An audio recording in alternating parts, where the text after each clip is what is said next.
मेरे प्यारे बच्चों, ऐसे क्वेश्चन को सॉल्व करने के लिए थोड़ा सा आपको एनालिसिस करना पड़ेगा। थोड़ा सा आपको सोचना पड़ेगा, अपनी थिंकिंग पावर को थोड़ा सा इंक्रीज करना पड़ेगा कि कैसे हम लोग ऐसे क्वेश्चन को सॉल्व करेंगे। तो आपको ये क्वेश्चन गिवन है 64 to the power sine square X plus 64 to the power cos square X is equal to 16। आइए देखिए हम लोग इसको कैसे सॉल्व करते हैं। तो देखिए आपको यहाँ जो ट्रिग्नोमेट्रिक रेशियो है साइन एंड कॉस के टर्म में है और दोनों आपके एक्सपोनेंट के फॉर्म में है। तो आपको करना क्या है, आप किसी भी एक ट्रिग्नोमेट्रिक रेशियो को दूसरे ट्रिग्नोमेट्रिक रेशियो के टर्म में कन्वर्ट करिए। क्या किया जाए, आइए हम लोग लिखेंगे इसको 64 to power sine square X plus 64 to the power cos square को हम लोग लिख सकते हैं 1 minus sine square X is equal to 16।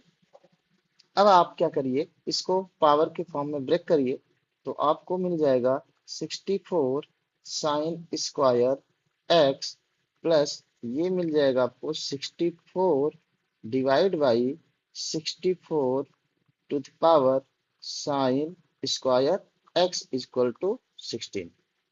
ठीक है, अब करना क्या है आपको, अब आप यहाँ लेट कर लीजिए 64 to the power sine square X को इज इक्वल टू वाई मान लीजिए। तो जब जैसे ही आप वाई मान लेंगे तो ये बन जाएगा Y plus 64 upon Y is equal to 16।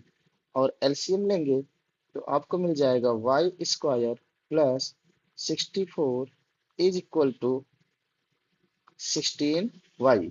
सबको एक साइड करिए तो Y square minus 16 Y plus 64 is equal to 0। अब अगर आप इसको थोड़ा सा ध्यान दीजिए तो ये क्या बन गया है, एक क्वाड्रेटिक इक्वेशन। और क्वाड्रेटिक इक्वेशन में आप इसको कन्वर्ट कर सकते हैं Y square minus 16 Y plus 8 square is equal to 0, जो किसके इक्वल हो जाएगा, Y minus 8 whole square is equal to 0। तो यहाँ से आपको y की वैल्यू कितना मिल जाएगा, 8। ठीक है, अब आप y को जो लेट किए हैं उसको रख दीजिएगा।